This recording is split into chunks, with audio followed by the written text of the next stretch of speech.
Барлығыңызға сәлем. Бүгін бізде Охота фильмі. Афина стилінде отырып, достармен хабарлама алмасып отыр. Олар мемдермен бөлісіп, әңгімелесіп жатқанда, әңгіме ескі мен аңшылық туралы қозғалады. Осы кезде ұшақта стюардесса бір ер адамға қарауылдырық ұсынады.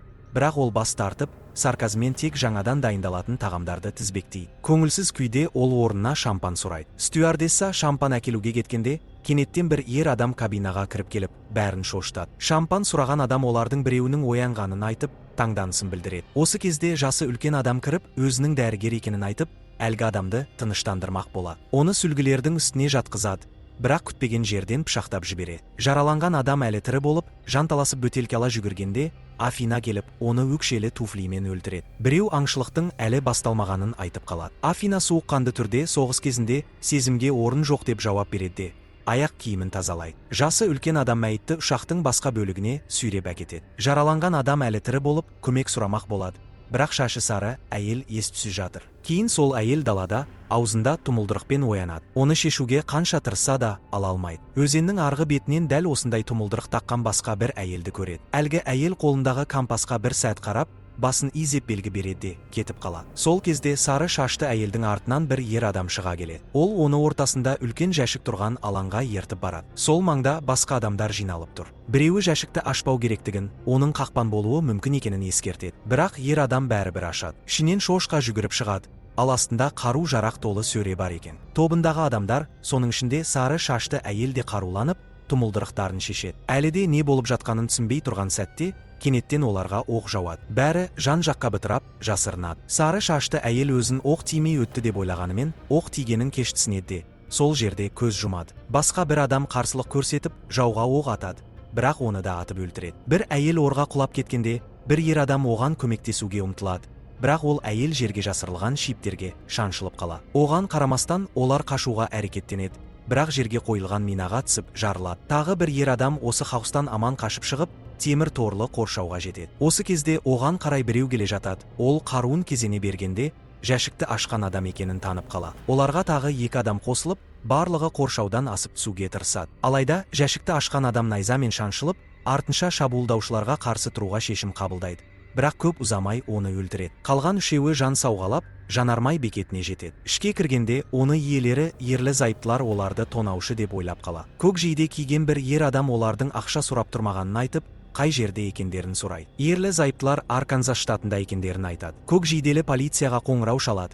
Бірақ сол сәтте әйел оған пешенге ұсынып, ішіне у қосып қойғанын білдірмейді. Ол оны жеп тұншығып жатқанда, ерлі-зайыптылар газ маскаларын киіп, түтін гранатасын лақтырады. Көк жейделі ер адам әрекет етуге үлгермей жатып, күйеуі оны өлтіреді. Кейін олар тірі қалған соңғы адамды да өлтіріп, мәйіттерді жасырып, бекетті тазалай бастайды. Тазалау кезінде әйел көк жейделі ер адамның неке жүзігін тауып, бір сәтке ойланып қалады.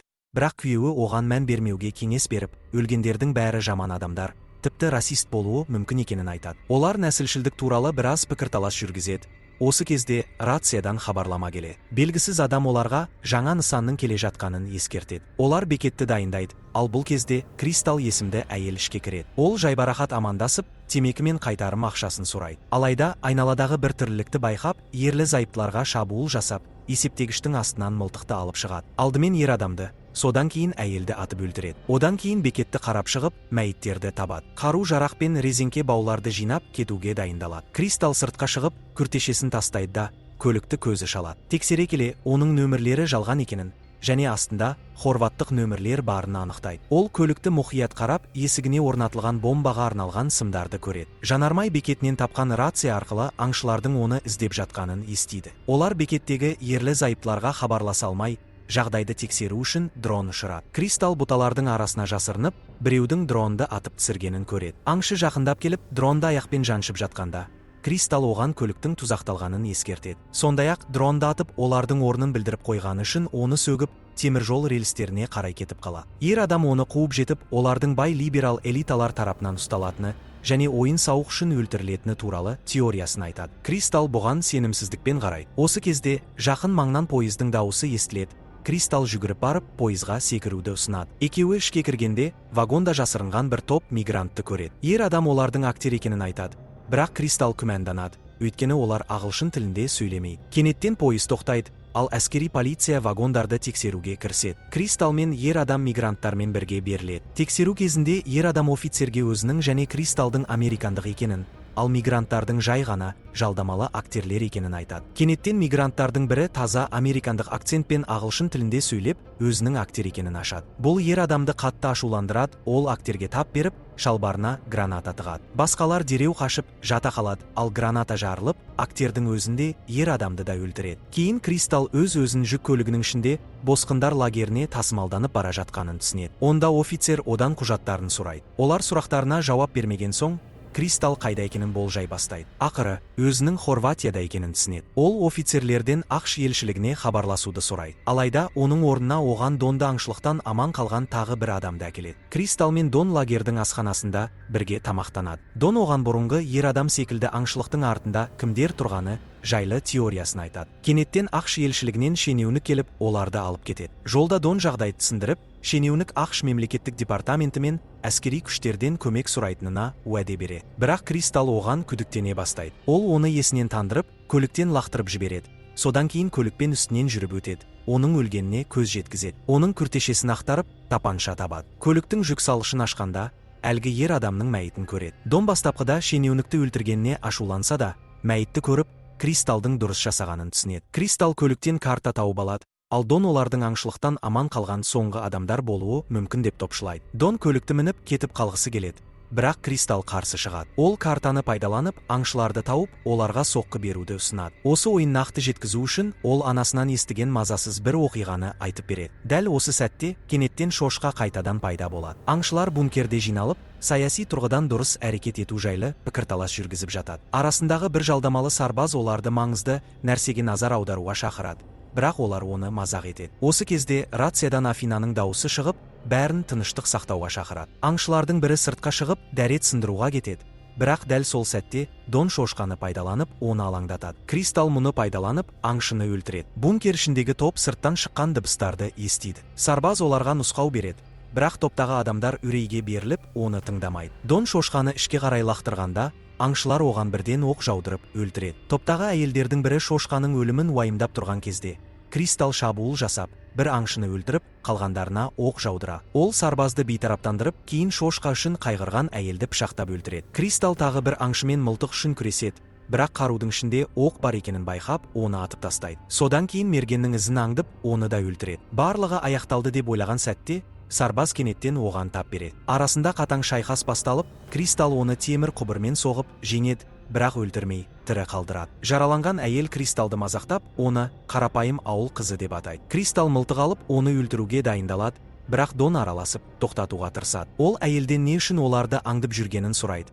Бірақ әйел бұл сұрақты елемей, менсінбей жауап береді. Кристал бәрібір оны атпақ болады. Бірақ Дон қарсылық білдіріп, оның әйел екенін айтып, мейірімділік көрсету керек деп сендіруге тырысады. Кристал оған сеніңше тек әйел болғаны үшін аяу керек пе деп сұрайды. Әйел жоқ деп жауап берген бойда, Кристал оны атып тастайды. Дон қорқып кетеді. Осы кезде рациядан Афинаның дауысы шығып, Доннан Кристалды өлтірді ме деп сұрайды. Кристал мұны естіп, Донға мылтық кезейді. Дон аңшылардың қатарында емес екенін айтып, оған сенуді сұрайды. Алайда Кристал оған сенбей, оны атып тастайды. Содан кейін ол рация арқылы Афинаға Донның өлгенін хабарлайды. Афина оны табуға шақырады. Кристал жаралы сарбаздың қасына отырып, онымен сабырлы сөйлеседі. Алайда Афинаның қайда екенін сұрағанда, сарбаз жауап беруден бас тартады. Кристал оның жарасын одан әрі қоздырып, қинап, ақыры ол бәрін айтып бере. Ол Афинаның айлар бойы дайындалғанын ескертеді. Ақпарат алған соң, Кристал оны өлтіреді. Флешбек арқылы аңшылықтың шығу тарихы көрсетіледі. Бір жыл бұрын Афина кеңседе әріптестерінің алдында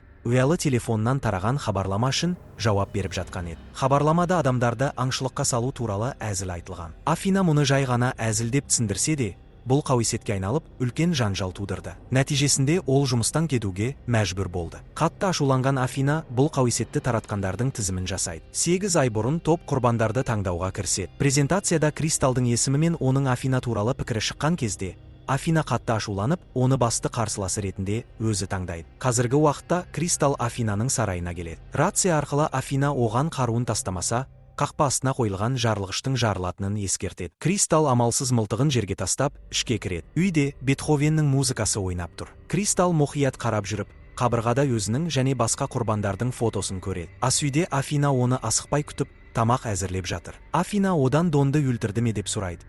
Бірақ оның шынымен аңшылардың қатарында болғанын растамай қояды. Әңгіме барысында Кристал Афинаның шын мәнінде оны танымайтынын түсінеді. Ақырында Афина аңшылықты жай ғана өш алу үшін ұйымдастырғанын мойындайды. Ол қауесеттің шындыққа айналғанын өзі қалағанын ашық айтады. Алайда күтпеген бұрылыс орын алады. Кристал Афинаға оның қате адамды нысанаға алғанын айтады. Интернетте жеккөрінішті теорияларды таратқан Кристал мүлде басқа әйел, тек фамилиялары бірдей болған. Атмосфера шиеленісіп, Кристал пышақ алып Афинаға тап береді. Аса қатыгез және тең дәрежедегі шайқас басталады. Олар қару ретінде қолына түскеннің бәрін пайдаланады, жиһаздан бастап ас үй құралдарына дейін. Бір сәтте Кристал қымбат шампан бөтелкесін лақтырып жібереді. Бірақ Афина оны ұшып бара жатқанда қағып алады. Төбелес бүкіл үйді шарпиды. Афина біраз уақыт басымдыққа ие болып, Кристалды пышақтайды. Күрес ас үйде жалғасады. Онда Афина Кристалды көкөніс турағышпен жаралайды. Алайда Кристал айласын асырып, Афинаны өзіне тартып, сол құралмен оны өлімші етіп жаралайды. Афина құлап, жан тәсілім етеді. Кристал болса қанға боялғанымен тірі қалады. Ол орнынан тұрып, Афина дайындаған тостты жеп, жарасын оттықпен күйдіріп емдейді. Содан кейін өз-өзін ретке келтіріп, Афинаның сәнді көйлегі мен туфлиін киіп, қымбат шампанын алып, сыртқа шығады. Ол Афинаның жеке ұшағын байқап, бортқа көтеріледі. Стюардесса мен ұшқышқа қарап, бастықтарыңның көзін құрттым, енді мені үйге жеткізесіңдер деп ойын анық білдіреді. Ұшақ көкке көтерілгенде, стюардесса Кристалға тамақ ұсынып, шампан құйып береді. Бұған дейін оған қарсы тұрған стюардессаға енді Кристал жай ғана қосылғың келе ме деп ішіп жеуге шақырады. Осылайша ол аман қалғанын үнсіз тост көтеру арқылы атап өтеді. Фильм осымен аяқталды. Егер осы жерге дейін көрсеңіз, лайк басып, арнама жазылуды ұмытпаңыз. Келесі кездескенше.